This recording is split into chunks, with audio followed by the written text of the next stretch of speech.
Bonjour à tous, c'est Thomas Cubel, bienvenue dans ce nouveau podcast SEO et aujourd'hui j'accueille Pierre Amelot. Salut Pierre. Hello, bonjour.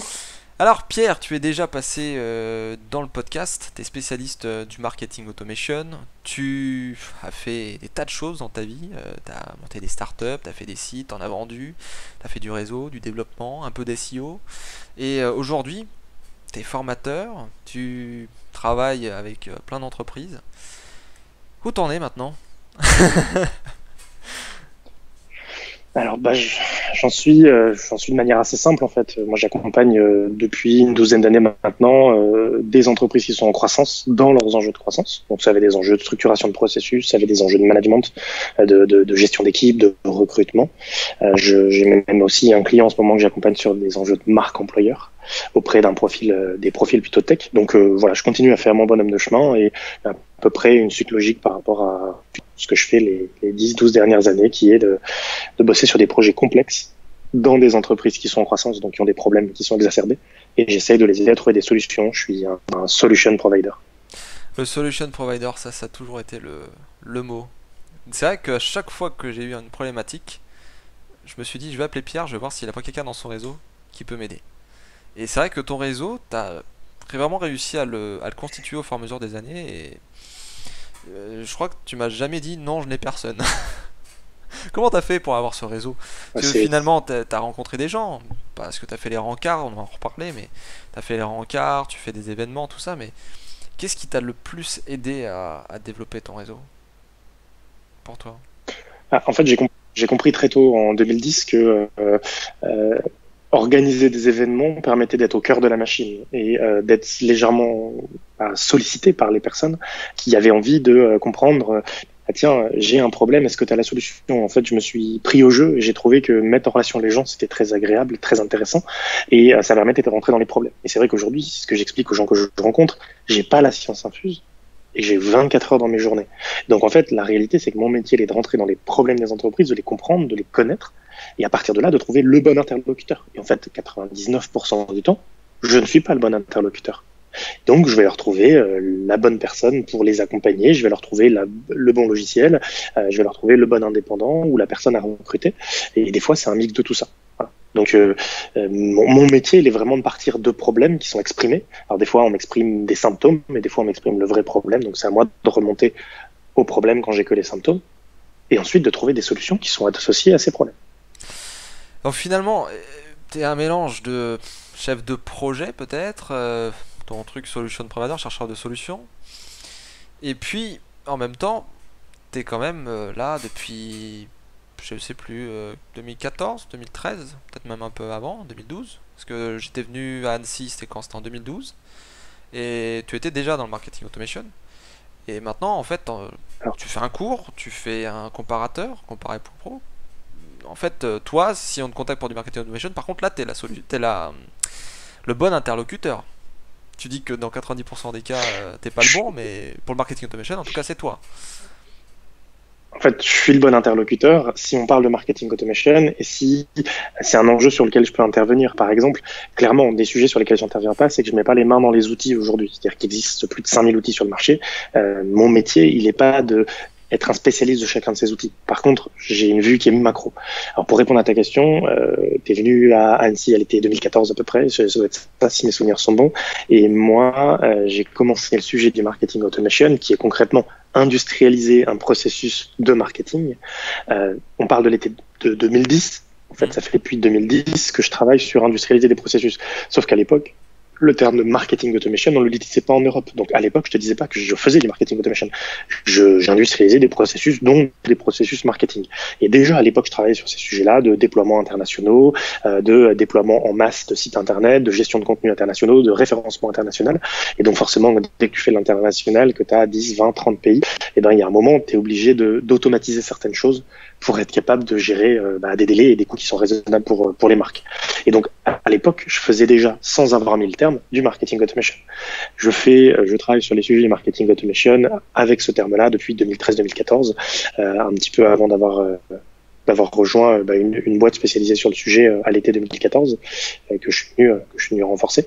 Et donc c'est à ce moment-là que entre autres on s'est vu à Annecy à l'été 2014.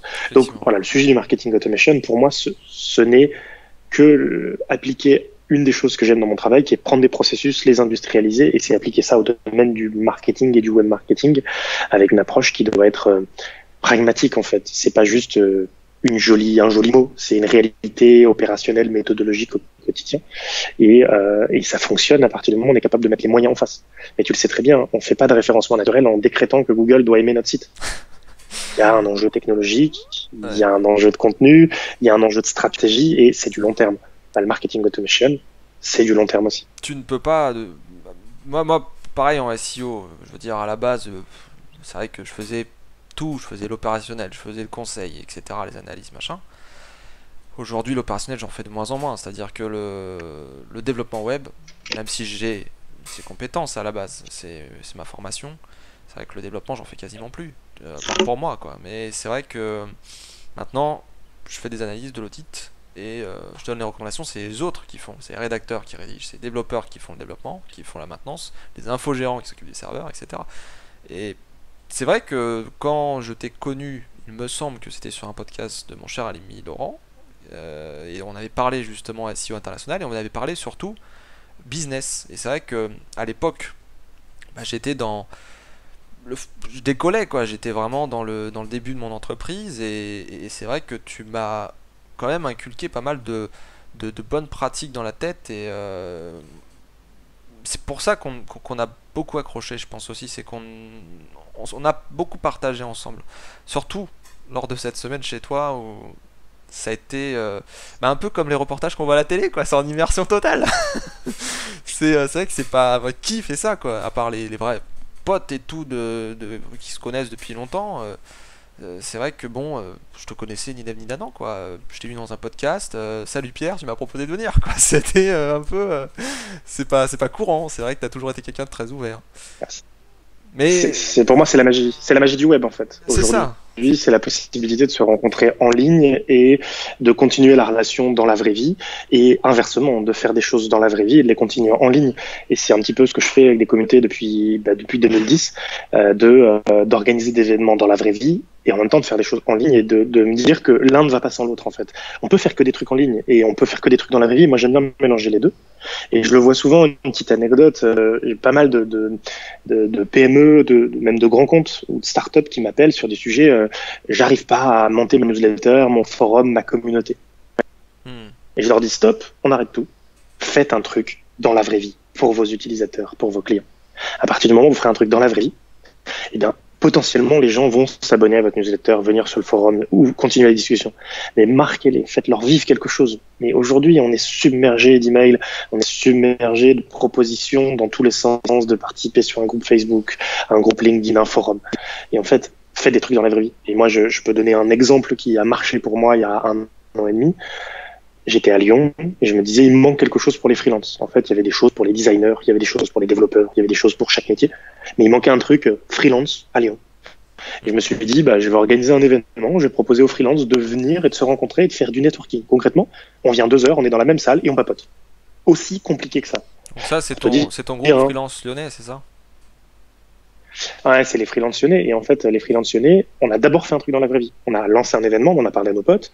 Alors je dis je l'ai lancé et puis j'en ai parlé à des potes qui en ont parlé à des potes.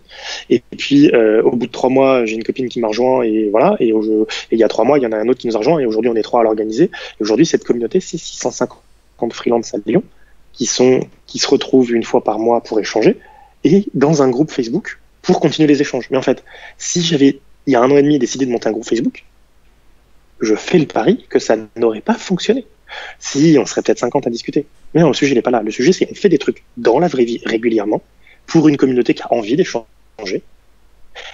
Et en plus de ça, on leur dit, si vous voulez vous retrouver entre 2 événements, venez sur le groupe et on continue les échanges.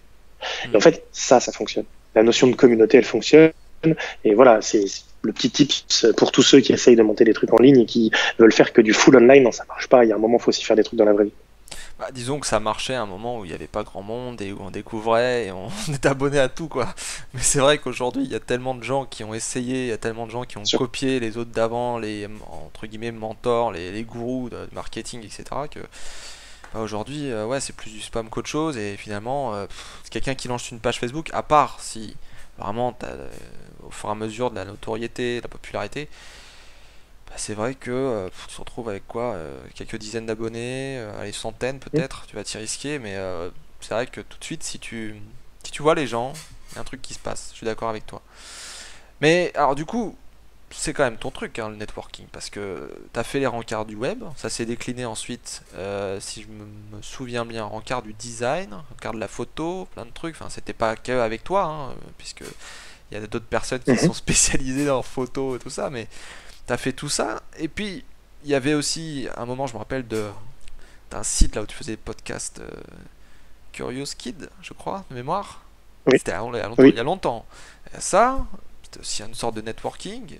Puis là, maintenant, Freelance Lyonnais, où c'est vrai que tu arrives à Lyon et tu t'es dit, bon, bah, faut peut-être que je me retrouve des personnes sur Lyon, je connais pas trop cette ville, et total, bah, tu me dis 650 personnes, quoi. C'est quand même un truc de malade. Oui, et en même temps, c'est marrant parce que c'est à la fois une petite et une grande communauté. Petite dans le sens où globalement on se connaît, on échange et il y a de la confiance au sein de la communauté. Et grande où on se rend compte qu'on a pas mal de vendeurs de un peu tout, d'outils, de conseils, de comptabilité, qui sont très très intéressés par rejoindre le groupe et pour vendre leurs trucs. Et on est en train de poser une charte pour modérer proprement tout ça, en expliquant que c'est un groupe d'échange entre freelance. Donc en fait, on va même faire du nettoyage pour enlever tous ceux qui sont pas freelance prochainement, avec le souhait de faire quelque chose qui soit vraiment pour les freelances par les freelances, plus que par des prestataires qui sont là pour vendre un truc. Et puis moi j'ai un passe droit, je suis pas lyonnais, je suis seine-et-marnais, mais tu m'as invité quand même. Ouais, Donc moi alors je suis un c'est vrai, VIP moi. c'est vrai qu'il y a quelques cas de personnes qui sont pas forcément à Lyon, que je connais dans la communauté et que j'ai pensé que ça avait du sens d'être présent. Après, encore une fois, si un jour ça choque des gens à Lyon d'avoir fait ça, moi je suis prêt à en parler. Encore une fois, c'est pas ma communauté, Oui, c'est une non mais communauté bien que j'ai sûr. lancée et on est d'accord que le but c'est d'apporter de la valeur à la communauté. Si un jour on se rend compte que mes actions font que la communauté en pâtit, eh ben, c'est que c'est plus à moi de les faire, quoi. Donc voilà, il y a un moment où on a lancé le truc. J'ai lancé le truc, maintenant on est trois à l'organiser, et puis ça continue à vivre sa vie, et autant que je sois le plus dispensable possible. Ouais, et puis ça fait un petit embryon qui te dit qu'après ça sera pas, je sais pas, même une marque, une espèce de label, et puis alors ensuite il y aura les freelances Seine-et-Marnais par exemple, et puis enfin les freelances Seine-et-Marnais déjà faut les trouver, hein. Pour faire du truc physique ça va être compliqué, j'ai déjà essayé. Mais ouais, un freelance, je sais pas, à Annecy, à Paris, finalement les rencarts t'avais fait sur plusieurs villes et ça avait quand même pas mal marché. Ouais.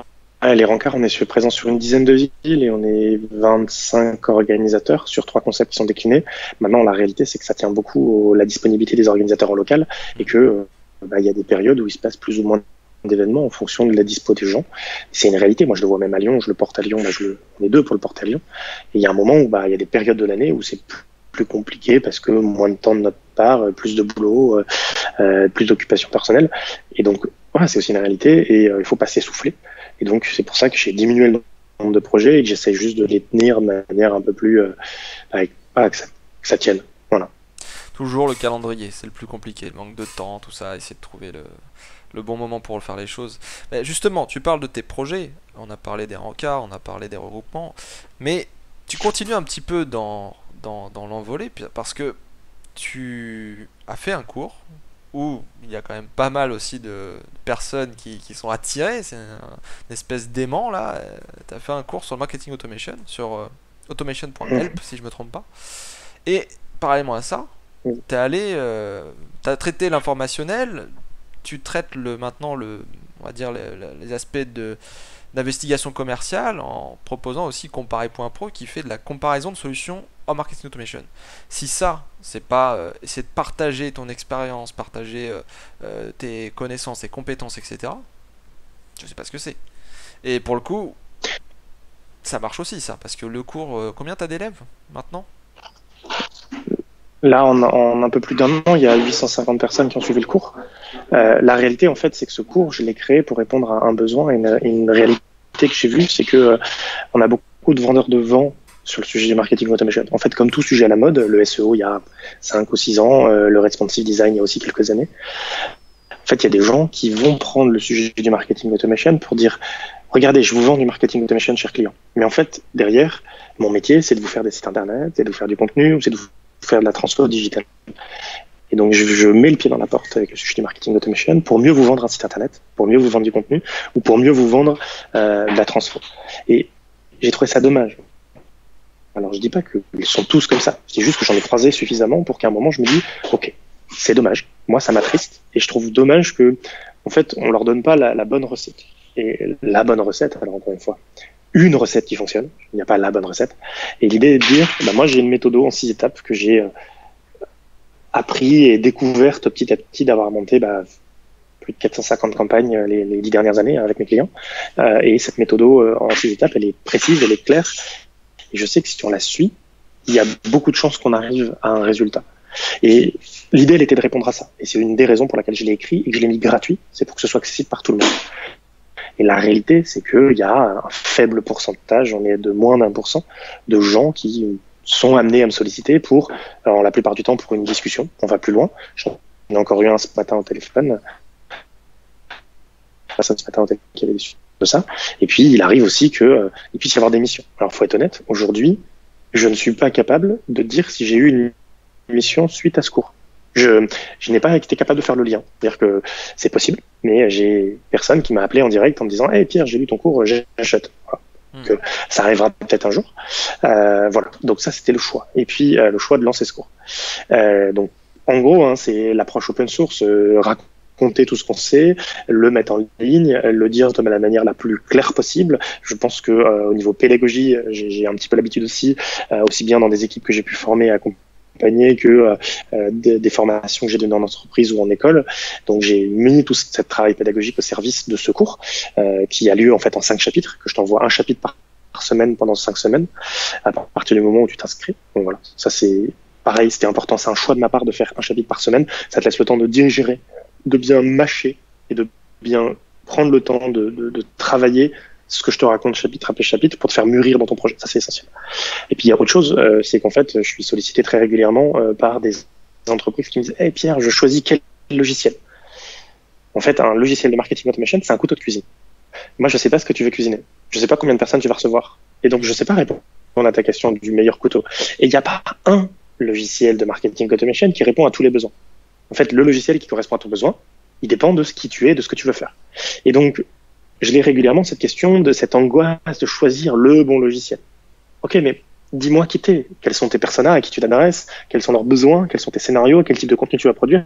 Et quand tu m'as raconté ça, je suis capable de te dire, ok, à partir de ces éléments-là, j'estime que tu peux regarder celui-là, celui-là ou celui-là. Et l'idée était je te le disais tout à l'heure, j'aime industrialiser le processus. Donc, j'ai développer ce projet-là avec une école à Lyon qui a fait toute la partie technique, une école qui s'appelle la White Coast School qui forme des personnes qui n'étaient pas du tout dans le monde du web et de la tech, qui les forme au métier de développeur en 5 mois. Et j'ai beaucoup travaillé avec cette école à Lyon et j'ai eu une équipe de 4 étudiants avec lesquels j'ai travaillé sur ce sujet qui ont été à fond et qui ont fait toute la technique, le développement front, le développement back, et c'est moi qui leur ai dit ce que je voulais, en sachant qu'il y a un gros enjeu sur le moteur de recherche, voilà. Ce site est très intéressant, c'est un projet que j'ai beaucoup aimé.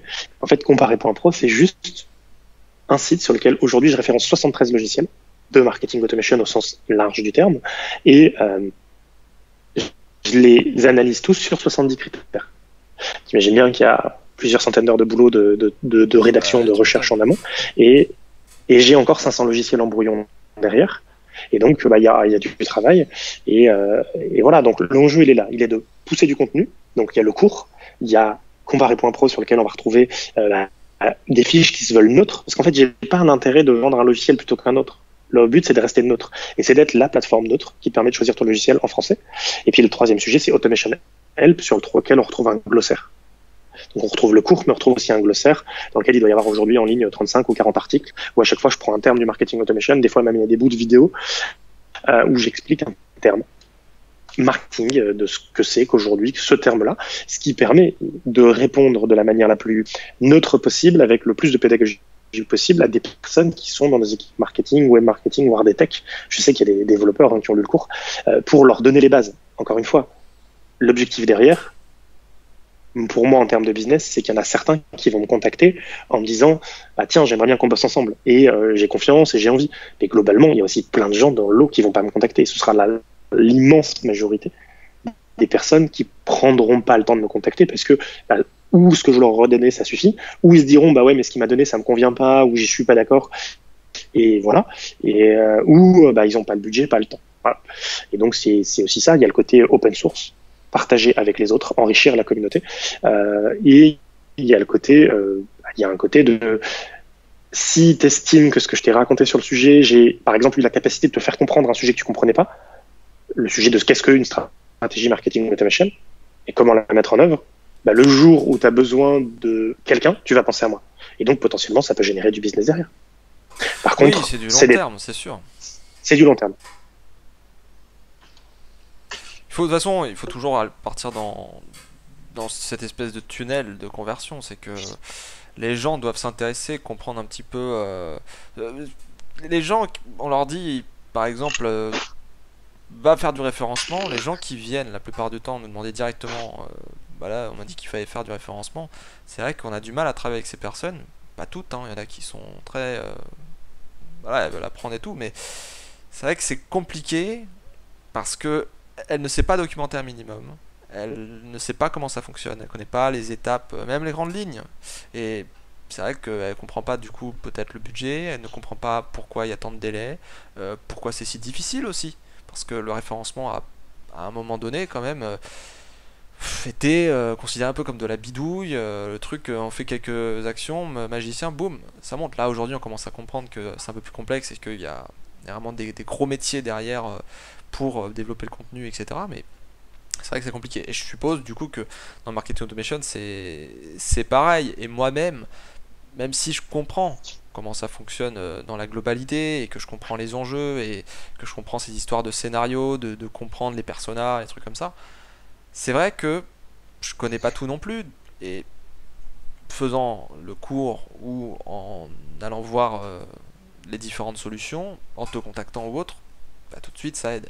Par contre, moi j'ai quand même une question. Tu disais tout à l'heure, si je me trompe pas, qu'il y avait, bon, t'as peut-être dit un truc à la louche, mais 5000 solutions de marketing automation. Tu dis que là, tu en as fait quelques dizaines, 73.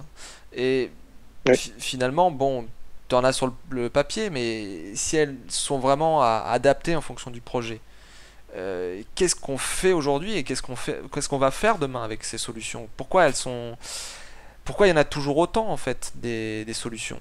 Parce que je veux bien croire, tu vois, qu'en référencement on a plein de crawlers par exemple, mais finalement en marketing automation, j'ai pas l'impression qu'il y a non plus 30 millions de choses à proposer. Comment le marché se distribue au niveau des outils? En fait, il y a plusieurs types de plateformes. Tu as des plateformes très généralistes qui, en gros, font ce qu'on attend d'une plateforme de marketing automation. Pour faire simple, envoyer des mails, peut-être envoyer des SMS, une page d'atterrissage, une gestion de formulaire, une gestion d'assets, pouvoir sauvegarder un document PDF qu'on mettra en livre blanc derrière. Voilà, des choses, et bien sûr, une gestion de contact. Et voilà. Bon, voilà. La campagne du scénario. Et ça, c'est le top du marché. Il y en existe quelques centaines qui sont des généralistes. Et de l'autre côté, t'as plein d'outils spécialisés.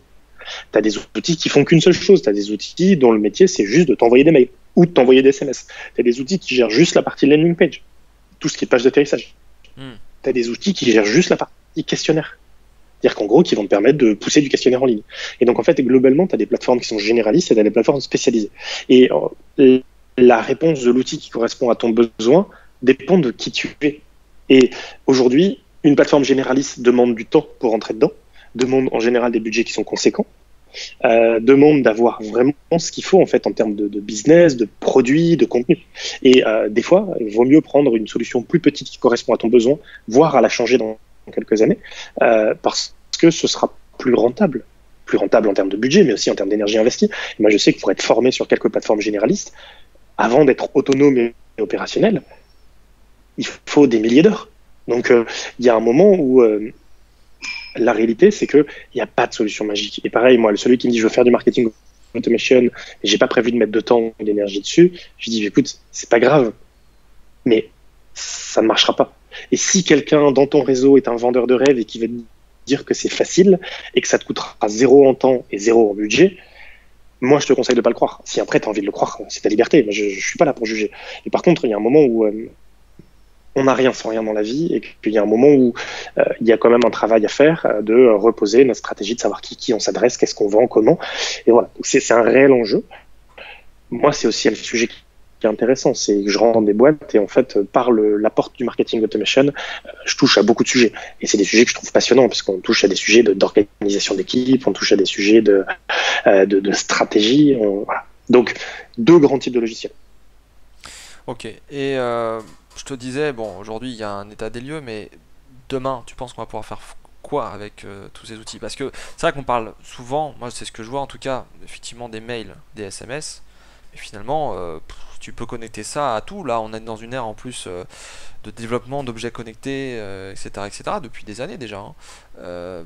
Demain, on peut en fait avoir tout ce qu'on veut, finalement. C'est des triggers, comme Alors, tu appelles ça, je crois, qui vont... c'est du trigger marketing. Ouais. On appelle ça du trigger marketing parce qu'on est capable de déclencher une action suite à un comportement d'un internaute. Demain, on va de plus en plus vers de l'omnicanal, donc la capacité à non seulement comprendre le comportement des visiteurs ou des clients sur un site internet, mais en plus, on pourrait imaginer le comprendre dans une boutique. On pourrait imaginer remonter des infos petit à petit du terrain. Ça, c'est possible. Donc l'idée, c'est d'avoir suffisamment de données pour être capable de comprendre les comportements et de les anticiper. Bon, c'est une possibilité. Après, il y a une réalité. C'est qu'aujourd'hui, la plupart des entreprises ne maîtrisent pas ces sujets. Et aujourd'hui, moi je le vois, on fait back to basics. Concrètement, ils viennent avec des rêves, et moi je leur dis on va faire simple. On peut faire petit. Et si petit ça fonctionne, on fera un truc plus grand, puis un truc plus grand. Et si au bout de 6 mois, 1 an, 2 ans, 3 ans, on arrive à ce rêve-là, très bien. En fait, moi j'ai vu beaucoup d'entreprises rêver d'analyse prédictive, de production de contenu automatisé, de contenu personnalisé. Et en fait, je me rends compte qu'on n'a pas la base. Donc en fait, on est en train de rêver sur le 38e étage de l'immeuble, sauf qu'on n'a pas encore commencé à faire les fondations et que le rêve, il est ah ouais, mais on veut un 38e qui soit suspendu dans les nuages. Non, mais ça marche pas. Il va falloir faire des fondations, il va falloir faire un rez-de-chaussée, un premier étage, un deuxième, un troisième. Avant de faire la piscine olympique qui est au 38e, d'abord, il faut faire le reste. Et il y a un moment où j'ai un certain nombre d'interlocuteurs qui ne comprennent pas. Alors quand je prends ces images-là, ils comprennent que ça tient pas forcément la route. Mais des fois, ils repartent de la discussion et me disent c'est bon, j'ai raison, je vais commencer par ça. Ok, mais va faire du contenu personnalisé sur ton site alors que tu sais pas à qui tu t'adresses, que tu n'as pas de production de contenu régulière. Ben voilà. Donc, on va dans cette direction-là. Et la réalité, c'est que je connais très peu d'entreprises qui mettent en place ça, en dehors des énormes mastodontes que sont les GAFA ou les BATX, qui, eux, ont inclus ça depuis bien longtemps dans leur système, et que ça fait partie de leur mode de fonctionnement que de tester en permanence. Mais en dehors de pure players, eh bien, globalement, les marques traditionnelles ont beaucoup de mal à prendre déjà le virage de faire d'avoir une vue consolidée de mon client pour savoir qui il est. Juste ça. Et on parle pas de choses extraordinaires, hein. Je parle juste d'un client et de la suite de ses transactions. La réalité, connaître son client déjà c'est compliqué, hein. Moi je le vois bien même en SEO, hein, quand on fait tout ce qui est développement de la stratégie éditoriale, mais aussi marketing de contenu, tout ça. Il faut quand même connaître son client, savoir où est-ce qu'il peut aller, sur quel site, sur quelle plateforme, qu'est-ce qu'il fait en dehors aussi de chez lui, en dehors d'internet, du web. C'est vrai que c'est des questions qui paraissent simples. Qui sont vos clients? Qui sont vos prospects? Qui sont vos suspects? Qui sont vos ambassadeurs aussi, pourquoi pas? Mais finalement, moi je vois que tout le monde pédale dans la small. Quelle que soit la méthodologie, les personas, la carte d'empathie ou autre, il y a quand même souvent un espèce de frein ici. Mais du coup, tu parlais de ta méthodologie tout à l'heure. Alors là, tu me l'as envoyé tout à l'heure. Donc tu marques persona, besoin, scénario, contenu, choix du logiciel, implémentation et analyse. Tu penses que la personne qui te contacte pour du marketing automation, elle va vraiment aller jusqu'au bout d'une seule traite, qu'elle va jamais abandonner, ou il y a quand même une étape qui peut lui permettre de dire est-ce que je me lance dans l'aventure du marketing automation ou pas? Parce que moi en SEO, c'est vrai que l'audit permet de faire un état des lieux et permet de se dire bon, est-ce que je refais tout mon site? Est-ce que je vais dans cette direction? Est-ce que la concurrence est trop forte, donc du coup bon bah je vais prendre un autre levier, je veux pas aller là-dessus? Est-ce que toi tu as quand même un moment où tu peux identifier si la personne elle peut y aller ou pas? La première question que je me pose, c'est que si la personne, je la trouve pas suffisamment mature sur le sujet, déjà qu'elle sait pas de quoi elle parle ou qu'elle pense savoir mais elle en est pas sûre, je la renvoie vers le cours. Et ça fait un bon tamis en fait, parce que pendant 5 semaines, je la nourris automatiquement et ça me coûte, puisque j'ai fait le cours, il est en ligne, je la pousse vers le cours. Et une fois que je l'ai poussé vers le cours, au bout de 5 ou 6 semaines, je vois ce que ça donne. Si la personne elle revient à la charge, déjà je lui ai donné suffisamment de matière pour qu'on puisse discuter. Et en fait qu'on ait le même glossaire.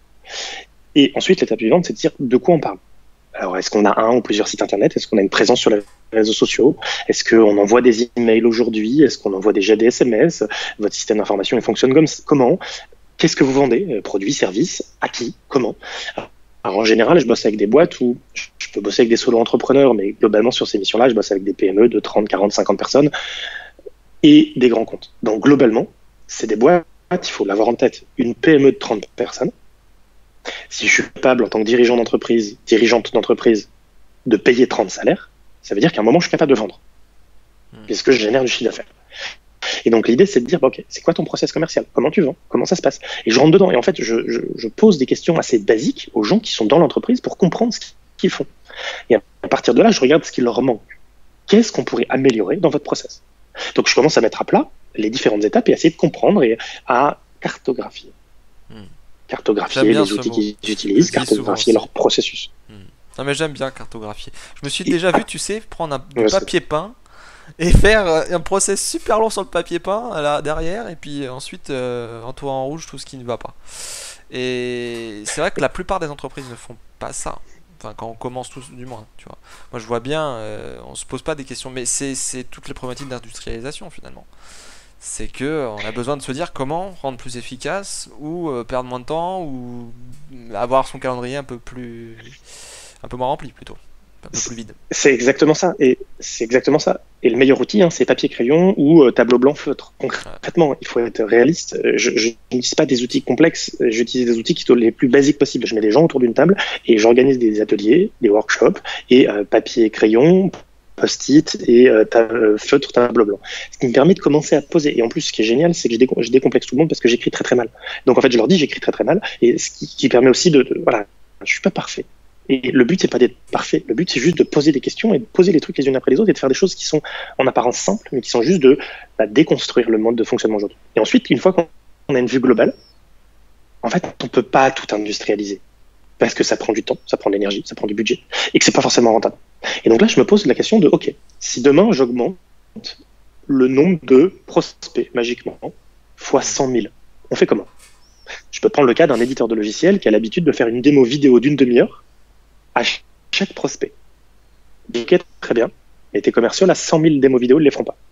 Et donc, on va se poser la question de comment on automatise. Alors là, je peux te répondre. Par exemple, la démo vidéo, on va en faire quelques modules vidéo de 2, 3, 4 minutes qu'on va poster sur YouTube, par exemple, et qu'on va proposer dans un cycle de nurturing. Voilà. Donc, on va prendre les 100 000, on les met dans un cycle de nurturing automatisé. Concrètement, on leur shoot un email tous les jours pendant 5 jours, 7 jours, ou un email toutes les semaines pendant plusieurs semaines, et on va les nourrir avec des éléments. On va leur proposer un site avec du contenu, on va leur expliquer des cas d'usage, etc. Et donc là, les 100 000, je vais les passer dans un tamis pour que les commerciaux, à la fin, ils en traitent 10, 15, 20 par semaine. Mais ils seront matures, ceux qu'on va traiter. Donc la question, c'est, je leur dis, tiens, si je mets telle tension en tel endroit, comment vous gérez? Et là, on cherche et on est créatif. Et l'idée, c'est de penser en dehors de la boîte, de penser différemment et de se dire, OK, comment on change nos habitudes pour gérer un flux entrant? Et le but, c'est qu'à un moment, quand on s'est mis en place ces petites optimisations, c'est qu'on fasse en sorte que le flux, il augmente, pas forcément fois 100 000. On va le faire augmenter x2, x3, déjà, c'est déjà pas mal. Et puis, une fois qu'il a augmenté x2, x3, on regarde si tout tient. Et puis après, on augmente encore, puis on cherche des points d'amélioration. Mais concrètement, si j'ai 5 process, c'est juste que je fais la même chose pour 5 process et que c'est plus long. Mais ce que je fais avec mes clients, rien d'extraordinaire. Ma valeur ajoutée, elle est que j'ai du recul et de l'expérience, parce que je l'ai fait plein de fois, donc j'ai l'habitude de ça, que j'ai des bonnes pratiques et des mauvaises pratiques, donc je me suis déjà planté, j'ai déjà essayé des choses que j'ai pas réussi, et j'ai aussi des bonnes pratiques, des habitudes. Par exemple, une de mes bonnes pratiques, c'est de dire, il y a une méthode en 6 étapes et on la suit stricto sensus. Tu sautes une étape, ça marchera pas. Encore une fois, peut-être que tu y arriveras avec énormément d'énergie, mais pour avoir une énergie qui est la minimum possible et un ROI, donc un retour sur investissement qui soit le plus rentable possible. Donc, par rapport à l'énergie, au budget que j'ai mis, j'ai un résultat qui est au niveau et que quand j'augmente, j'ai encore un résultat qui augmente. J'ai une méthode, j'ai processé et il faut la suivre. Encore une fois, c'est mes seules exigences. C'est qu'il y a un moment où, quand je bosse avec un client, je dis voilà la méthode, voilà comment on bosse, et ça, c'est non négociable. Ce qui est négociable, c'est que, cher prospect, si t'as pas envie de signer l'offre, t'as le droit. Mais le problème, il est pas là. Le problème est de savoir est-ce que tu as confiance, est-ce que tu as envie qu'on travaille ensemble. Si oui, ça va bien se passer. Et en général, moi, j'ai des clients qui sont un petit peu perdus. Alors, perdus parce qu'ils maîtrisent pas le sujet, ou perdus parce qu'ils n'ont pas le temps. Et des fois pour les deux. Et donc, ils me disent ok, aide-moi. Hmm. Tu sais, avant, on t'appelait web enthousiastique. Maintenant, là, je sais pas, il y a toujours un peu ça, solution provider en plus, etc. Mais il va vraiment falloir te trouver un surnom. Parce que t'as vraiment un spirit que je vois pas chez tout le monde, hein. Alors peut-être que je suis pas objectif, hein, c'est possible. Mais il y a... le truc, c'est que t'as un côté euh, qui industrialise. T'as un côté pédagogue, t'as un côté gestion de business, et t'as une pensée simple en fait. Mais en même temps, pour résoudre des trucs complexes. Et c'est un peu d'ailleurs le titre que on a marqué tout à l'heure là quand on faisait le plan, c'est que tu me disais, qu'est-ce que tu as marqué? Gestion de projets complexes. Et c'est vrai que quand j'ai lu ça, je me suis dit mais gestion de projets complexes avec du simple. On pourrait se dire mais pourquoi? Enfin, quelque chose de complexe, il y a des tas de trucs à mettre en place, etc., etc. Et c'est vrai que finalement, toi, tu aimes bien faire un embryon pour ensuite qu'il grossisse, qu'il grossisse, qu'il grossisse. Et finalement, est-ce que c'est pas ça le problème? C'est qu'on a souvent. C'est bien d'avoir des rêves, mais par contre, voir la montagne et voir les étapes pour accéder à la montagne, c'est deux choses complètement différentes. Moi, c'est ce que j'appelle l'approche ingénieur. Viens avec un problème complexe. Et moi, ton problème complexe, je vais le diviser le mieux possible en une somme de petits problèmes. Et ensuite, on les priorise et je prends un petit problème et je l'attrape et j'avance dessus et je le corrige. Et en fait, tout d'un coup, quand on a une somme de petits problèmes plus simple, eh bien, c'est beaucoup plus facile en termes de temps, d'énergie, de budget, de trouver une solution à ce problème. Le problème complexe qui est en 100 problèmes simples, quand j'ai résolu le problème simple, il m'en reste encore 99. Mais par contre, j'ai avancé. Alors que si je suis face au problème complexe et tout ce que j'ai réussi à faire, c'est me rouler en boule dans un coin de la pièce, c'est inutile. Voilà, donc clairement, c'est ce que je fais. Et après, moi, il y a autre chose que j'aime beaucoup chez les clients, et je le fais régulièrement, c'est rêve, délai, budget. J'écoute un rêve, j'écoute leur délai, et j'écoute leur budget. Et en général, le budget correspond à peu près à 10% de leur rêve. Et là, je leur dis, là, j'ai deux solutions. J'en ai trois. Je vais dire oui, on y va. Et c'est pas mon mode de fonctionnement, moi, de dire oui, amen à tout ce qu'on me dit, et en fait, de se planter, ça m'intéresse pas. Donc ça, je exit. Donc il y a deux choses que je peux faire. C'est de dire non, on travaillera pas ensemble. Ou de dire, ok, je prends ton rêve, et je le découpe en petits morceaux, et je commence par 10%. J'ai même des clients chez des grands comptes, et entre autres chez des clients chez Nestlé, qui m'a fait la réflexion en me disant, mais Pierre, t'es dingue, t'es le premier prestat qui refuse mon budget. En général, quand je dis que j'ai 100, mon prestat, il me dit qu'il a besoin de 150, alors que toi, tu me dis que t'as besoin de 10. Ouais, mais voilà comment ça se passait. Je te prends 10. On fait un projet. On apprend à se connaître. On fait une réussite. On fait un petit truc. Mais on a fait une réussite. On l'a vraiment mis en prod dans un temps court. Puis après, on refait un deuxième projet avec 10 de plus. Et on refait une réussite. Ce qui va se passer, c'est que de réussite en réussite, ben, au final, peut-être que tu vas dépenser 100, peut-être 80, peut-être 150. Mais le sujet, il n'est pas là. Il n'est pas de savoir sur le budget que tu vas dépenser. Il est de savoir si ce qu'on va faire correspond à un de tes besoins. Et j'ai rien inventé, hein. C'est une approche qu'on appelle une approche des petits pas, une approche lean qu'on retrouve beaucoup dans l'agilité. On découpe les trucs complexes en un ensemble de tâches plus simples. Et je pense que c'est une de mes grandes capacités aujourd'hui, c'est d'être capable de comprendre des enjeux complexes, de rentrer dedans, les découper en petits projets simples et de les prioriser. Et de dire, il est urgent de pas se presser. Parce que il y a un moment, tout faire dans la précipitation, ça veut dire faire les choses mal. Et tu sais très bien, on construit un bâtiment, si les fondations sont pourries, tu auras beau faire tout ce que tu veux, tu ne le rattraperas pas. Si, il y a un moment, tu pourras dire, on détruit l'immeuble, on refait les fondations et on recommence. On recommence, ouais. Mais recommencer un projet à zéro, je peux te dire, en termes d'énergie, c'est juste très compliqué chez Ouais, les et puis clients. t'en prends quand même un coup au moral aussi, hein. Tout ça, là, tout ce qu'il y a autour, hein, finalement, le matériel, le psychique, le moral, le projet remettre en question, tout ça, vaut mieux, c'est sûr, passer plus de temps même à faire les fondations et se dire, ok, là c'est bon, on a peut-être passé du temps sur des trucs simples, mais au moins, après, on est sûr que la base elle est bonne et qu'il y a juste à mettre des briques, des briques, des briques, des briques. C'est Mais, ouais, je ne suis qu'un constructeur de maison, en fait. L'analogie que tu peux prendre, c'est que on moi, est mon tous des métier, constructeurs de c'est de maisons, c'est construire des juste qu'il y en maisons. a qui savent pas en construire, c'est tout. Mais non, c'est Et, vrai que et, et il faut être réaliste. Après 12 ans, moi, ce qui m'éclate, c'est pas de faire des fondations. Moi, ce qui m'éclate, c'est la piscine au 38e. C'est le projet complexe. Mais il faut être réaliste. Chez un client qui n'a pas fait les fondations et qui n'a pas fait les 37 premiers étages, il n'y a pas de piscine au 38e. Il n'y a pas de projet. Et c'est une des raisons pour laquelle je travaille beaucoup avec des agences j'aide à construire des fondations et qui à un moment m'appellent plus. hmm, Parce qu'elles les font toutes seules, les fondations. Puis elles font des rez-de-chaussée, des premiers, des deuxièmes. Et puis en fait, elles m'appellent que sur les projets complexes. Et c'est une démarche que j'explique souvent à mes interlocuteurs, c'est moi, mon but, il n'est pas de vous vendre des jours. Mon but, il est un problème réel, de trouver une solution réelle et de la mettre en œuvre. Et si je peux vous rendre autonome pour que la prochaine fois que vous avez le même problème, vous ne fassiez pas appel à moi, tant mieux. Ça veut dire que la prochaine fois que vous faites appel à moi, vous me faites appel à moi sur un problème différent, plus complexe, plus intéressant. Moi, quand tu me dis complexe, moi, je trouve ça intéressant. Et que, en plus, il y a de la confiance, c'est que vous aurez envie de bosser avec moi. Donc tant mieux. Et moi, je vais pas te facturer à chaque fois que je fais des fondations. Je veux dire, si t'as pas besoin de moi, que tu les fais tout seul, vas-y. Et tant mieux, parce que c'est pas le truc le plus intéressant. Dire remonter à plat une stratégie en reprenant des personnes à zéro, en remettant un site internet à zéro, etc. Bah, il y a un moment où, en fait, quand tu l'as fait 10, 15 fois dans l'année, t'es fatigué. Donc, bien sûr. juste, pour avoir du temps, moi, je préfère rendre mes interlocuteurs autonomes. Mais c'est l'histoire du core marketing automation aussi. Si, chez mes interlocuteurs, il y a des gens qui commencent sans moi leur strat, et qui à un moment m'appellent en me disant Pierre, on a commencé, on a fait tout ce qu'on pouvait, et là, on est bloqué, tant mieux. Parce qu'en fait, il y a déjà des choses. Et ça, c'est encore plus intéressant. Et puis ça montre un engagement, un certain engagement. Puis, mine de rien, Bien même sûr. s'ils ont fait des erreurs, ou même si tu leur expliques après que, ah bah écoutez, là vous êtes foiré, vous auriez peut-être dû faire appel à moi avant, bah globalement, ils ont appris quelque chose. Et c'est là l'erreur. C'est difficile ici, hein, avec l'erreur, on se blâme, on s'auto-flagelle, on n'arrête pas de dire ah putain, je me suis foiré là, je vais me faire engueuler ou je sais pas quoi. Et on devrait pas être comme ça. Mais bon, pas tout le monde n'est comme ça, heureusement, quand les mentalités commencent à changer, mais c'est vrai qu'une erreur, oui, c'est. Tu la referas pas. Ou tu la referas Sur, peut-être, mais sur, sous une autre forme, et puis au bout d'un moment, bah tu t'auras appris quoi.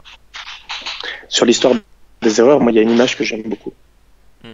Un enfant qui apprend à marcher. Oui. Est-ce que quelqu'un a déjà vu un enfant qui passe de la position quatre pattes à la position debout sans jamais se casser la figure?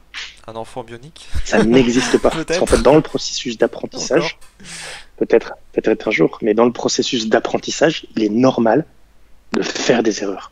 Et quelqu'un qui fait des erreurs apprend. Et quelqu'un qui me dit, moi, j'ai jamais fait d'erreur, je lui dis, ok, très bien, t'as toujours fait la même chose de manière répétitive. C'est triste. Moi, ça m'attriste. Et t'as jamais appris. Voilà. Et moi, c'est normal de faire des erreurs. Essaye et plante-toi. Et moi, c'est ce que je dis entre autres aux équipes que j'accompagne. Plante-toi et surtout plante-toi le plus vite possible. Par contre, apprendre tes erreurs et essaye de pas refaire la même la fois suivante. C'est l'enjeu. Si c'est de faire 5 fois la même erreur de suite, c'est pas très utile. Mais par contre, moi, je le redis et c'est l'image que je dis souvent. Un enfant qui passe de la position 4 pattes à la position debout, j'en connais pas un seul qui ne soit jamais tombé. Ouais, bien sûr. Bon, je ressens sur le marketing automation parce que j'avais quand même à cœur de te poser une question. Euh, on a parlé des solutions, il y en a plein. On a parlé de ta méthodologie, de comment tu fonctionnes, etc. Mais t'as un e-commerce, t'as un freelance ou tout autre projet. Il y a bien des stratégies quand même que tu dois voir se répéter assez souvent ou qui sont efficaces. Aujourd'hui, toi, si tu devais par exemple gérer un e-commerce, enfin gérer le marketing automation d'un e-commerce, qu'est-ce que tu vois le plus et qui donne le plus de résultats? Vraiment, qui est sur tout plan, hein. Budget, Bien sûr. vente, conversion, mais aussi apprentissage, dépendant de la boîte. Sur, sur du e-commerce, mais même quel que soit le business, l'idée c'est de prendre les process qui coûtent le plus cher ou qui pourraient rapporter le plus. Sur du e-commerce, si ça n'a pas été fait, en général, on va faire de la relance de panier abandonné. Pour la petite histoire, je l'ai mis en place avec un e-commerçant sur la relance de panier abandonné par courrier. Alors attention, hein, par courrier. Sur panier abandonné, on était sur une boutique d'achat de meubles, de déco. On était sur du panier abandonné de plus de 1500 euros. Et en fait, on faisait une relance par courrier papier. Et cette relance par courrier papier, il faut avoir un ordre d'idée qu'envoyer un courrier papier, ça coûte à peu près 1 euro. On envoyait 50 courriers par mois. Donc on faisait 50 relances, donc ça coûtait 50 euros. Et 50 fois 1500 euros, c'est ça dont on parle, la moitié des paniers, via le courrier papier, étaient finalisés. Ouais. Donc on a 25 fois 1500 euros tous les mois qui rentrent dans la caisse avec 50 euros d'investissement. Donc ça, moi, je l'ai vu. La relance de panier abandonné, qu'elle soit par mail, qu'elle soit par SMS, qu'elle soit par courrier papier, ça a du sens. Voilà. Donc ça, pour moi, c'est le sujet number one chez un e-commerçant. Après, moi, ce que je regarde quand je travaille avec un e-commerçant, c'est où est-ce qu'il en est de ses processus et de l'automatisation et qu'est-ce qu'on peut améliorer. La réponse en dehors du panier abandonné, la réponse standard, elle est compliquée à faire parce que son enjeu, est-ce qu'il est sur une meilleure visibilité de ses produits, sur pousser des promos régulièrement, on peut très bien imaginer automatiser la génération de promos ou la génération de produits qu'on peut mettre avec, de ventes liées. Voilà, ça c'est des choses sur lesquelles on peut bosser pour le côté e-commerce. C'est quand même, c'est vrai que le truc du courrier, moi j'ai déjà vu, mais bon, sous une autre forme. C'est genre au niveau de la livraison. C'est-à-dire que si telle ou telle commande fait attends, on envoie un mail pour les avis, tout ça, mais on en profite aussi pour lier ça avec un papier qui se trouve dans le colis de la livraison. Et du coup, après, bon, bah, il y a des actions, il peut y avoir des coupons, autre chose, mais tout est unique pour le coup. C'est pour chaque commande à chaque fois. Mais c'est vrai que là, c'est impressionnant ton truc, parce que bon, les meubles, c'est vrai que c'est quelque chose. Bon, je sais pas c'est quel type de meuble, si c'est du MDF ou si c'est du massif, mais pour le coup, c'est vrai que je vois bien, tu vois, la boutique e-commerce avec des meubles assez nobles, hein, assez luxueux, et puis qui t'envoie un courrier papier. Et là, on se dit, faut quand même attention à moi. Alors, après, c'est un budget, encore que là, 50 euros, c'est aussi par rapport au budget investi. C'est sûr que pour un e-commerce qui vend des je sais pas, les spinners là par exemple, les easy spinners, je suis pas sûr que ça vaille le coup, mais je vais à l'extrême. Mais peut-être on trouvera autre chose, une relance panier, je sais pas, un truc, un accessoire pour le easy spinner, ou une couleur en plus, ou un easy spinner supplémentaire, ou un moins 50% le deuxième, enfin je sais pas, il y a toujours plein de trucs à faire qui sont très très connus, mais c'est vrai que là, le courrier, c'est rarement que je l'entends. Et c'est là, je pense, où la créativité peut-être fait une bonne stratégie, ouais. C'est une très bonne idée. C'est toi qui l'as eu, l'idée? Pour être honnête, non, c'est pas moi qui l'ai eu. Moi, je me suis occupé de l'implémentation. Ouais. Puis il y a des enjeux techniques assez conséquents parce qu'il faut travailler avec des imprimeurs. Dans les courriers, il y avait des photos haute définition des produits. Donc en fait, toi, t'envoies pas le courrier avec les photos haute def à l'imprimeur. En fait, t'envoies à l'imprimeur avec des zones où tu dis tu mets telle photo. Et donc, il faut qu'il ait bien la bonne base de données de photo. Il y a quelques enjeux. C'est pas trivial à mettre en place, mais ça se fait bien. Et c'est surtout rentable, en fait. Donc c'est toujours la question qu'on se pose, quelle rentabilité on met en place derrière. Voilà. Et puis alors pour ta deuxième question sur le solo entrepreneur, moi le conseil que je fais toujours, c'est de marquer vos interlocuteurs avec un sujet sur lequel vous êtes bon. Concrètement, d'écrire un document qu'on appelle un livre blanc, qui est un document de référence, qui est un article de blog sur un sujet spécifique de manière plus détaillée. Ça peut être 3, 4, 5, 10 pages. Et de proposer ce document en téléchargement en échange de l'email de votre interlocuteur, par exemple. Ça, c'est un vrai sujet, parce qu'en fait, ça permet de montrer l'expertise que vous avez en échange des coordonnées de vos interlocuteurs. Et moi, je l'ai vu, j'ai monté des livres blancs sur Marketing Automation, un sur Marketing Automation, et un, entre autres, sur le RGPD. Et c'est un sujet que je trouve passionnant, parce qu'en fait, sur le RGPD, j'ai eu 500 téléchargements en quelques semaines, juste parce qu'on était à la bonne période, quoi. Voilà. J'étais justement en train d'y penser là. RGPD. On est où alors ce truc là? C'est un pétard mouillé ou pas? Non, c'est pas un pétard mouillé. Par contre, aujourd'hui, on en entend moins parler parce que la date fatidique est passée. Et clairement, les boîtes sont en train de se mettre en conformité. Globalement, moi, toutes les personnes avec lesquelles je discute travaillent dessus de manière plus ou moins avancée, elles ont respecté la date ou pas. Et aujourd'hui, la CNIL a dit de toute façon qu'en 2018, elle se concentrait sur les entreprises qui gèrent des données de santé. Donc il y a peut-être un répit pour les autres entreprises, mais par contre, c'est pas un sujet à prendre à la légère. C'est toujours pareil, c'est la question, c'est est-ce que vous respectez vos interlocuteurs? Est-ce que vous respectez vos prospects? Est-ce que vous respectez vos clients? Bien sûr. Moi, c'est un sujet essentiel. C'est à partir du moment où vous respectez vos interlocuteurs, le RGPD devrait être juste un basique. Maintenant, c'est vrai que sa mise en place demande un peu de temps et d'énergie. et moi, qu'il y a ouais. beaucoup de questionnements autour parce que c'est pas simple. Mais le RGPD, je trouve que il a mal été amené. Mais bon, ça, c'est le reproche qu'on fait beaucoup, je pense, depuis quelques mois déjà. C'est que pour déjà quelqu'un qui ne sait pas comment faire un site, qui ne sait pas c'est quoi le référencement ou autre chose, ça dépend toujours hein, des cultures de chaque pays, de la culture web qu'ils ont, etc. Mais c'est vrai que le RGPD peut paraître vraiment très abstrait, mais en même temps, quand tu l'expliques, c'est complètement logique. C'est du consentement, c'est demander avant de faire. Et moi, c'est vrai que bon, qu'est-ce que ça a changé pour moi et pour mes clients? Bon, déjà, les bannières, la mise en conformité, le fait qu'il faut quand même dans nos analyses, dans nos recos, bah, dire vous avez pensé au RGPD ou autre chose. Des choses comme ça, c'est important.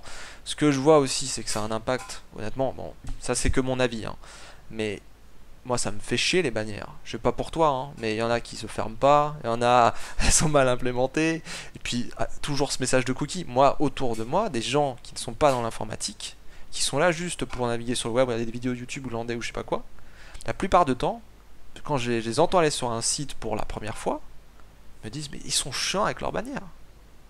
Et ils lisent même pas le truc. Donc est-ce que l'impact ou la relation entre le site ou toute autre chose et le client est vraiment, vraiment présente? Je veux dire, est-ce qu'il y a une perception qui est vraiment là, quoi? Est-ce qu'il a conscience de ce qu'il est en train de fermer comme bannière?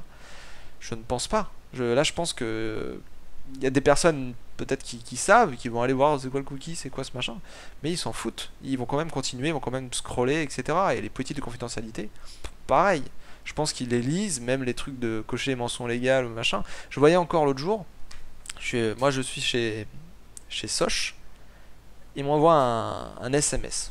Ok, je suis un client, il m'envoie une petite pro. Puis en dessous, ils me disent que c'est un jeu concours.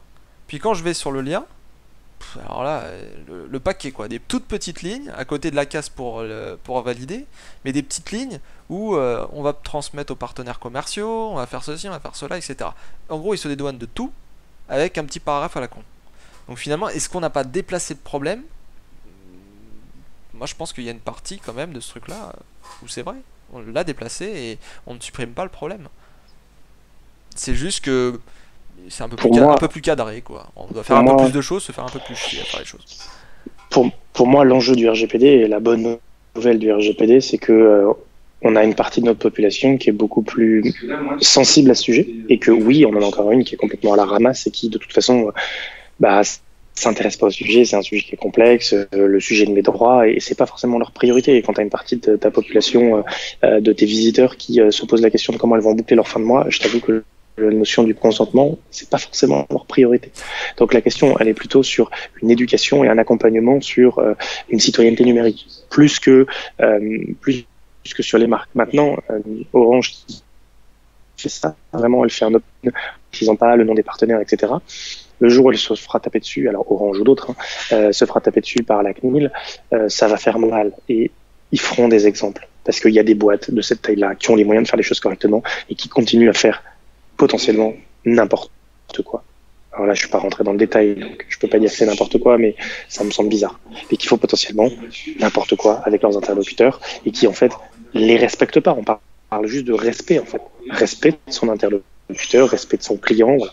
Et c'est une méthode vieille comme Internet que d'organiser des jeux concours pour récupérer des coordonnées. Maintenant, la question, c'est qu'est-ce qu'ils vont faire derrière, quoi. Si le but, c'est juste de monétiser un fichier qu'ils vont vendre, eh ben, je leur souhaite bien du courage. Vendre des coordonnées, même les prêter, les louer, c'est illégal. Et c'est illégal bien avant le RGPD.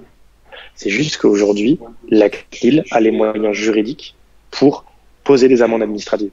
Voilà. Et j'ai hâte que ce soit vraiment appliqué. Bah, que ce Non, soit mais vraiment appliqué. au moment où ça va être appliqué, je suis d'accord. Je pense que ça va, on va mettre un coup de pied en gros dans la fourmilière et je pense qu'à ce moment-là, effectivement, ça peut valoir le coup ce truc-là.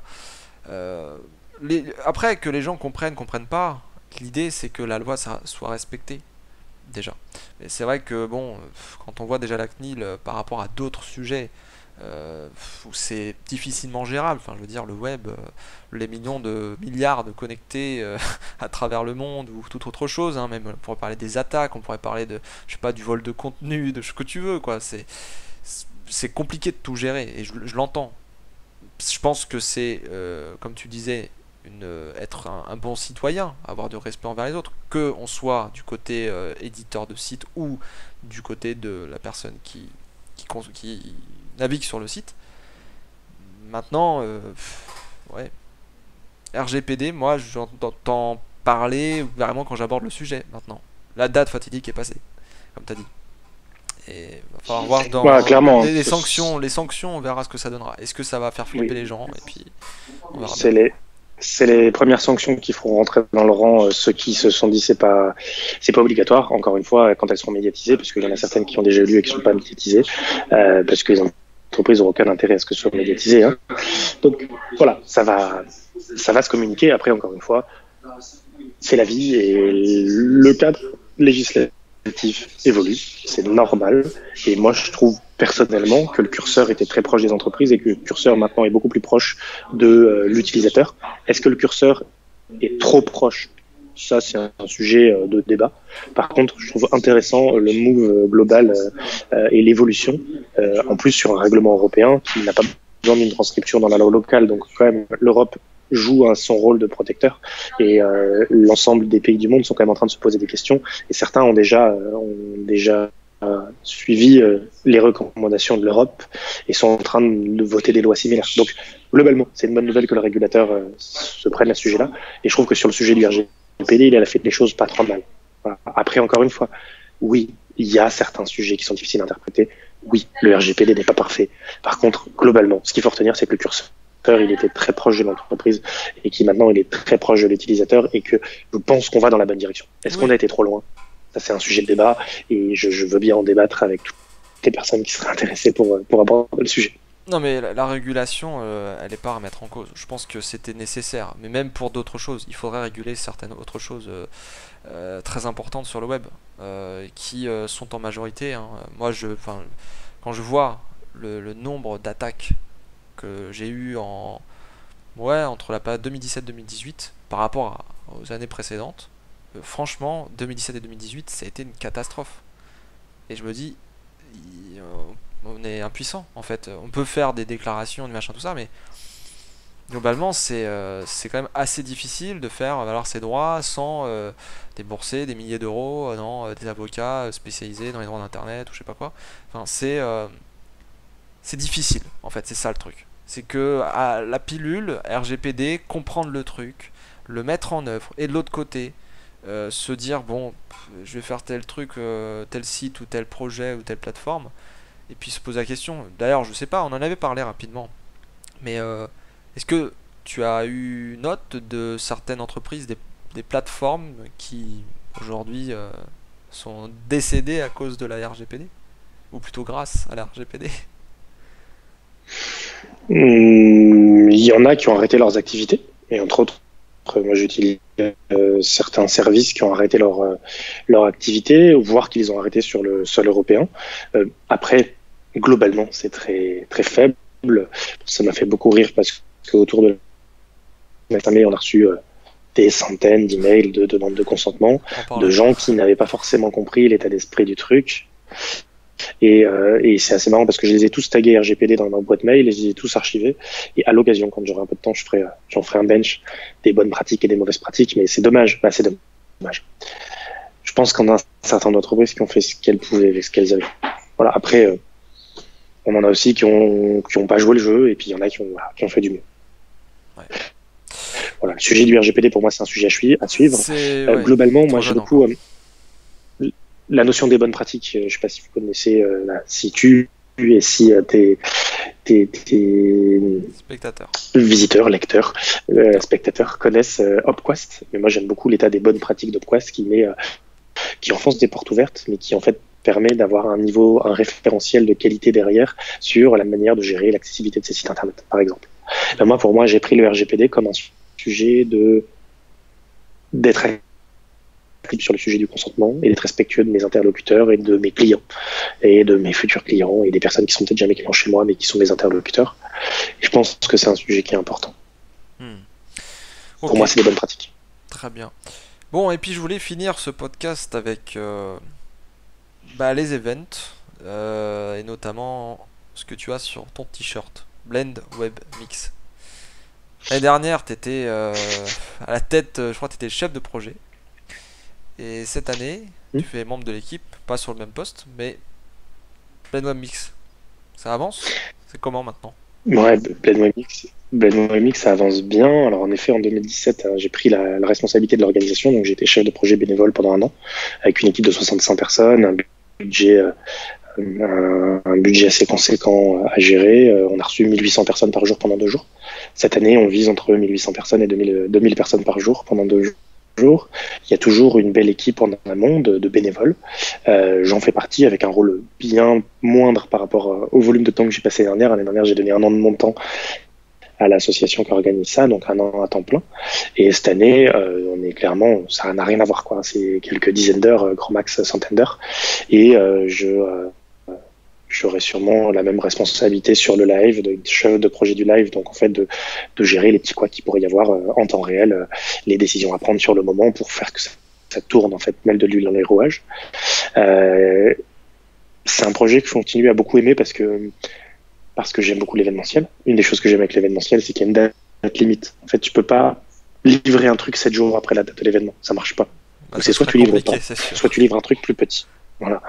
Et ça, c'est une des choses que j'aime avec l'événementiel. Une deuxième chose, c'est le 50% de bureau et le 50% de terrain. C'est-à-dire que tu peux pas monter un événement sans aller rencontrer les gens avec lesquels tu travailles, sans aller te projeter dans le lieu, sans aller visiter, se poser des questions, voilà, utiliser tes mains. Et moi qui travaille beaucoup sur des projets informatiques où en gros un smartphone, un casque audio, un ordinateur et une connexion internet et c'est bon, quoi, je suis autonome.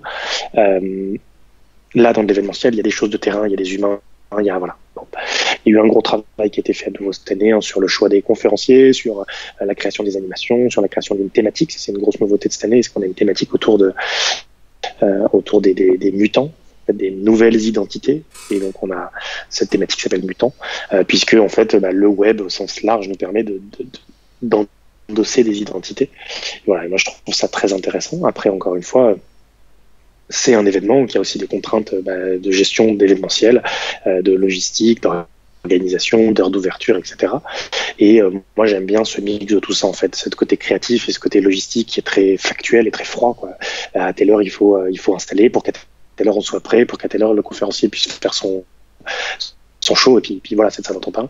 Et voilà, moi c'est ce que j'aime dans ce genre d'événement, et moi ce qui m'intéresse là-dessus, c'est d'être l'une des petites mains qui fasse que la lumière elle s'allume au bon moment sur la personne qui sera dans la lumière, plus que d'être cette personne qui va être dans la lumière, parce que c'est pas le sujet. Voilà, c'est pas le sujet. L'année dernière, j'y ai donné beaucoup de mon temps. Cette année, c'est plus petit. Ça n'empêche que je suis toujours actif dans l'équipe, que j'ai toujours du plaisir à rencontrer l'équipe d'organisation, d'échanger avec et d'avancer sur ce projet. Donc voilà, donc Blend Web Mix qui a lieu cette année 24 et 25 octobre à Lyon. Et si vous avez pas encore votre place, et si vous posez la question de venir, arrêtez de vous poser la question, venez, c'est bien. Clairement, je m'investirais pas sur un événement comme ça si j'y croyais pas. Et c'est un choix personnel que de s'investir bénévolement, tout comme les 60 bénévoles qui sont derrière, et de donner du temps, de l'énergie à une cause qu'on croit juste, parce que c'est une grande fête, en fait. C'est la capacité de se retrouver entre makers, les gens qui font le web, qui soient tech, qui soient design, qui soient marketing, et de pouvoir échanger entre nous, faire du réseau. C'est une des raisons pour laquelle nos participants viennent. Et l'autre raison, c'est apprendre, rencontrer des personnes et apprendre. Et je pense que c'est ça qui fait aussi la magie et l'alchimie de ce genre de projet. Après, encore une fois, c'est un événement. Les choses ne sont pas parfaites et il y a toujours de l'amélioration possible. Et on fait le mieux possible chaque année pour que ça se passe bien. Et globalement, ça se passe bien. C'est déjà la 6e édition de Blend Web Mix. J'ai été participant à quelques éditions. J'ai organisé celle de 2017. Et celle de 2018, je serai un bénévole parmi la masse des bénévoles. Et c'est ça aussi que j'aime dans ce genre d'organisation, c'est que globalement, je suis sur pas mal de projets entrepreneuriaux dans lesquels j'ai le lead, j'ai des responsabilités, des gens comptent sur moi. Et là, j'aime me retrouver cette année dans un rôle où j'ai pas le lead. Et il y a des choses sur lesquelles j'ai mon mot à dire, il y a des choses sur lesquelles j'ai pas mon mot à dire, et tant mieux, quoi. Parce que comme ça avance, et il y en a d'autres qui ont pu prendre le lead. Et voilà, c'est j'aime bien être aussi un petit rouage dans une organisation qui avance et voilà, et de être dispensable, c'est important aussi. Savoir se rendre dispensable et ne pas être le super-héros et le sauveur, ça m'intéresse pas, c'est énergivore déjà. Et puis, c'est pas rendre service aux gens qui sont autour que d'être toujours celui qui, voilà, je suis pas le magicien, celui qui trouve toujours la solution. C'est aussi être celui qui fait partie de l'équipe, c'est cool. Ouais, je vois ce que tu veux dire. Ok, Pierre. Bon, alors, pour récapituler, ton cours, c'est sur automation.help avec un glossaire, c'est ça? Oui, Comparer.pro pour les différents tests et reviews des solutions de marketing automation. Et puis, si quelqu'un veut te contacter pour n'importe quelle chose, puisque tu n'es pas que spécialiste du marketing automation, tu es aussi solution provider, on t'appelle ou on te fait un petit mail et puis on discute. Déjà, discuter, c'est bien, puisque tu adores les événements et t'aimes bien networker, le oui. réseau, tout ça. Puis ouais, on trouvera mes coordonnées sur mon site internet. Et puis sinon, le canal Twitter, hein, Pierre_A, c'est pas mal aussi. De toute C'est façon, assez facile de tout me sera contacter dans la comme ça. description YouTube, hein, de toute manière, avec Voilà. tout la totalité du sommaire. Et puis voilà, les gens pourront juste cliquer. Super. Bah écoute, merci Pierre d'être venu une nouvelle fois dans le Merci à toi. podcast. Et puis je te souhaite une bonne continuation dans tous les projets. On se rappelle bientôt. Et puis likez la vidéo, partagez-la. Et puis on se retrouve très bientôt pour un nouveau podcast. Ciao ciao. Salut Pierre. Au revoir, à bientôt.